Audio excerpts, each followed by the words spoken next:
The situation with the last couple years made it almost impossible to reunite with your friends and fellow D&D players. D&D Beyond has existed for a couple years, but it's really at this time that virtual tabletop platforms really took off.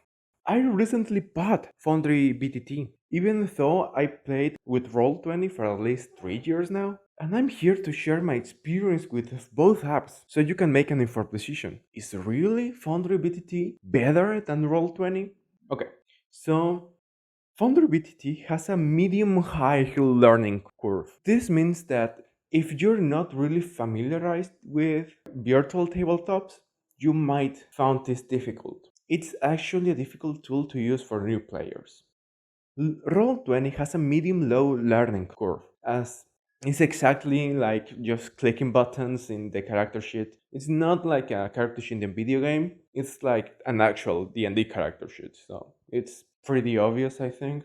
Talking about character sheets, FoundryVTT has a customizable character sheet. Foundry at its best is an open source program, so there are tons of ways to customize your own character sheet. Actually, I actually do this. I don't have like a normal character sheet, I have more like a D&D Beyond like theme. Roll20 has the normal looking character sheet, but maybe it's actually too normal. It can cause problems sometimes. FoundryVTT needs semi-powerful computers. The first time I tested Foundry, I had a bit of trouble with my players connecting to my server because I just added a lot of modules. And Roll20 works on every computer I try. The free version. Actually, the paid services need again a semi-powerful computer, like the lights. They tend to slow the game sometimes. And Roll20 has an integrated app.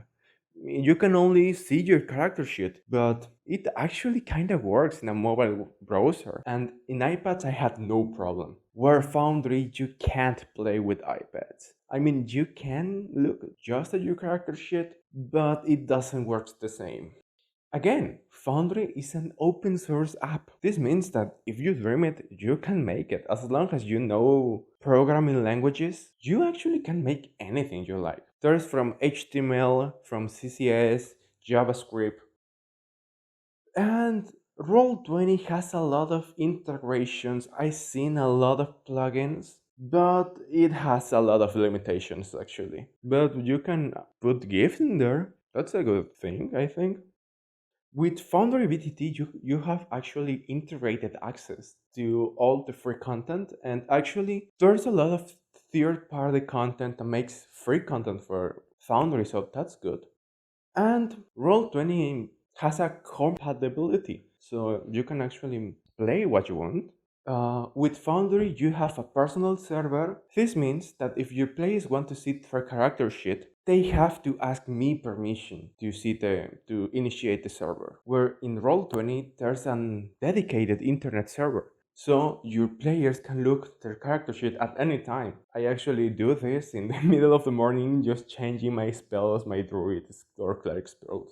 And finally, FoundryVTT costs like $50. And Roll20, it's actually free, but the best services, the best integrations the app has come with subscriptions, whereas Foundry just is $50 once, and it's yours for life. So, what I think I made my money back. FoundryVTT has a lot of modules that can actually make prepping time faster, like making homebrew monsters. In Roll20, I have to pay a lot of attention making homebrew monsters. Whereas in Foundry, I can just kinda copy paste it what I think. The same with tokens. In Foundry, there's actually a lot of artists that has made free tokens to use. Whereas in Roll20, you have kinda to pay that a extra, and that doesn't comes with the subscription. And both Foundry and Roll20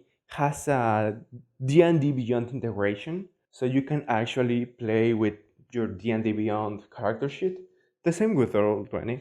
The only thing is that you can't purchase the books with Foundry, whereas in Roll20 you can actually purchase the books if you want to. There are works around, like if you can buy the digital version in D&D Beyond or Roll20 or any other platform and use that content in Foundry, you can do that. It requires extra steps, as in D&D Beyond and Roll20.